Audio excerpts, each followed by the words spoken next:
YouTube channel x consilium foundation पर आपका स्वागत है। उसकी प्लेलिस्ट इनसे मिलिए में यहाँ पर बातचीत हो रही है डॉक्टर इंद्रजीत सिंह जी से, जिन्होंने साहित्यकार, गीतकार विशेष रूप से और कवि शैलेंद्र जी के कृतित्व को बहुत ही अच्छे ढंग से हिंदी साहित्य के सामने प्रस्तुत किया है और हिंदी जगत को जानकारी मिली है कि शैलेंद्र का कृतित्व वास्तव में कितना महान। उसी परंपरा में, उसी श्रेणी में आगे चलते हुए इंद्रजीत जी, आपसे मैं उल्लेख करना चाहूंगा कि पिछले एक वीडियो में कुछ बात हुई थी अनबन की। तो एक बार शायद कुछ ऐसा हुआ कि शैलेंद्र जी और शंकर जयकिशन के बीच में भी कुछ दूरी आ गई और उसमें यह कहा जाता है कि फिर अपनी भावनाओं को व्यक्त करते हुए शैलेंद्र जी ने एक छोटी सी चिट पर कुछ लाइनें लिख दी थी और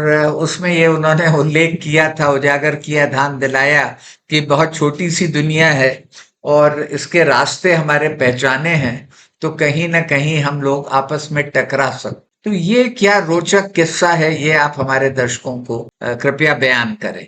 नमस्कार सर। बड़ा इंटरेस्टिंग क्वेश्चन आपका है और ये बड़ा चर्चा में आया भी। और संयोग से जो मेरा कवि और मेरे गीत, जो ये लेख उनका छपा था 1965 धर्म में मई में, उसमें भी इन्होंने इसका जिक्र किया है। तो उन्होंने लिखा कि एक बार ऐसा हुआ कि शंकर जयकिशन से मेरा मनमुटाव हो गया।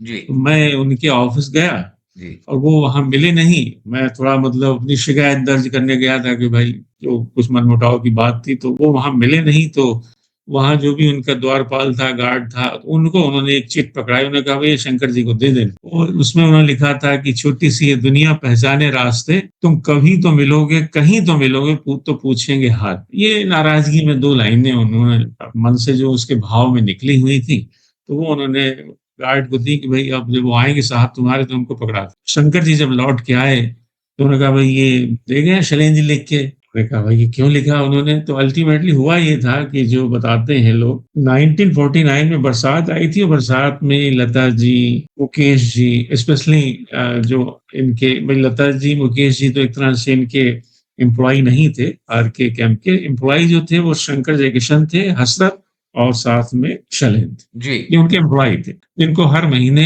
वेतन मिलता, सैलरी मिलती थी, इन लोगों को सैलरी मिलती थी। तो वो उनके ये कर्मचारी भी थे। लता जी उनकी एम्प्लॉय नहीं थी। तो अब ये हुआ कि भाई जब हम एक साथ करियर शुरू हुआ है और ये हमने कसम खाई थी कि जीना यहाँ मरना यहाँ साथ साथ चलता रहेगा। अब शंकर जयकिशन ने क्या किया कि उन्होंने कोई एक ऑफर आ गया जो बताते हैं, और लगभग सही बात है। वो क्योंकि साउथ की फिल्मों में गाने लिखते थे जी।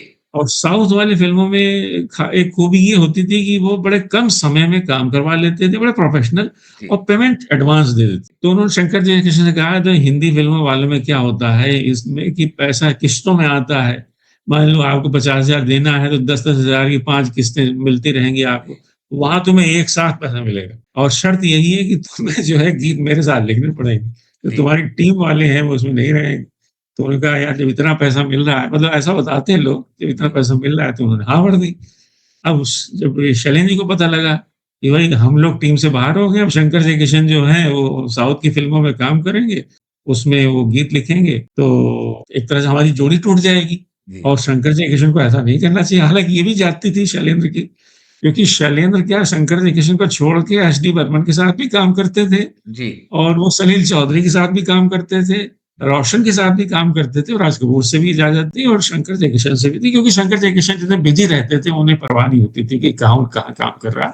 उनको ये था कि जब मैं काम करूं, मेरी फिल्म हो, तो भाई ये दोनों गीतकार मेरे रहने चाहिए। लेकिन क्योंकि वो एक बड़ा ऑफर था साउथ से और पैसा उसमें सबसे अच्छी चीज थी कि कम समय और पैसा ज्यादा मिलता था, तो उस वजह से उन्होंने हाँ भर दी। और सबसे ये बुरा इन लोगों को ये लगा कि वो राजेंद्र कृष्ण के साथ गाने लिखेंगे और हमें बाहर कर देंगे। शंकर जयकिशन जो हमारे दोस्त हैं, तो वो जो ये बात पता लगी राज कपूर को, तो राज कपूर ने बुलाया, उन्होंने चारों को बैठाया अपने पास। उन्होंने कहा भाई देखो, कुछ भी हो जोड़े नहीं टूटनी, बाहर का जो भी काम हो, लेकिन शंकर जयकिशन, शैलेंद्र, हसरत चारों साथ रहेंगे ही।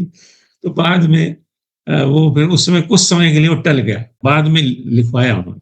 एक तो शैलेंद्र जी की जब डेथ होगी उसके बाद तो फिर उन्होंने चाहिए था गीतकार, फिर उन्होंने बहुत सी फिल्मों में, जैसे सच्चाई से, फिर उसके बाद तमाम बड़ी फिल्मों में उन्होंने फिर तुम हंसी मैं जवां, बहुत सी फिल्मों में उन्होंने फिर राजेंद्र कृष्ण से बहुत अच्छी गीत लिखवाए, क्योंकि उनको चाहिए भी था, क्योंकि शैलेंद्र रहे नहीं, तो गीतकार में फिर नीरज भी आए, राजेंद्र कृष्ण भी आए, इंदिवर भी आए, ऐसे बहुत से लोगों को शंकर जयकिशन। तो ये उन्होंने जब चिट छोड़ी थी, तो बाद में फिर शंकर जब मिलने गए फिर से, उन्होंने कहा भैया जो 2 लाइन छोड़ गए हो, इसका तो मुखड़ा छोड़ गए हो, गीत तो बना दो इसका। तो कौन सा मुखड़ा? अरे बोले जो 2 लाइन छोड़ी मैंने उसकी धुन बना दी है, ये गीत लग रहा है पूरा, अब इसके अंतरे बनाओ। तब उन्होंने उसके फिर वो अंतर, हालांकि वो तो उन्होंने गुस्से में लिखी थी 2 लाइनें, लेकिन वो गीत का मुखड़ा बन गई और वो गीत बहुत चला। हालांकि फिल्म नहीं चली थी, रंगोली फिल्म थी ये, इसमें किशोर कुमार हीरो थे, उन्हीं पे फिल्माया भी गया था ये गीत। और लता जी पे भी ये गीत 2 तरह से है, male version female version, Lata ji ने भी इसी गीत को गाया है। मेल वर्जन खुद किशोर ने गाया था। जी जी जी जी, वो हीरो भी वही थे उस फिल्म के। तो ये फिल्म हालांकि उतनी कामयाब नहीं हुई थी जैसे कि नॉर्मली होती हैं, लेकिन गाने चले थे। गाने इसके बहुत ही छोटी सी दुनिया, बड़ा सुंदर गीत है, बड़ा सुंदर गीत है, बड़ा इसके अंतरे बड़े सुंदर। जी जी बहुत। तो ये है इसके पीछे की पृष्ठभूमि और कहानी। तो शैलेंद्र के ऐसे बहुत से किस्से हैं, हालांकि बड़ा अफसोस होता है हम लोगों को, कितनी जल्दी चले गए, 43 की उम्र में ही चले गए, वरना वो कितना शिखर छूते और कितने अच्छे गीत लिखते। तो ये बड़ा दुर्भाग्य है भारतीय संगीत जगत का कि वो शैलेंद्र जैसे लोग तीसरी किस्म के फेल हो जाने की वजह से नहीं आगे एक तरह से जीवित रह पाए। लेकिन तीसरी कसम के लिए उन्होंने अपने प्राण दे दिए, तीसरी कसम के साथ समझौता नहीं किया, तीसरी कसम की जो उनकी कलात्मकता थी और जो अच्छी कहानी थी उसके साथ अन्याय नहीं होने दिया। जो बदलाव की बात, उन पर दबाव था, वो दबाव में नहीं आया। बहुत बड़ा उनका योगदान और त्याग था। बहुत बहुत धन्यवाद, और इसी तरह हमारी बातचीत जारी रहेगी। थैंक यू सर, नमस्कार।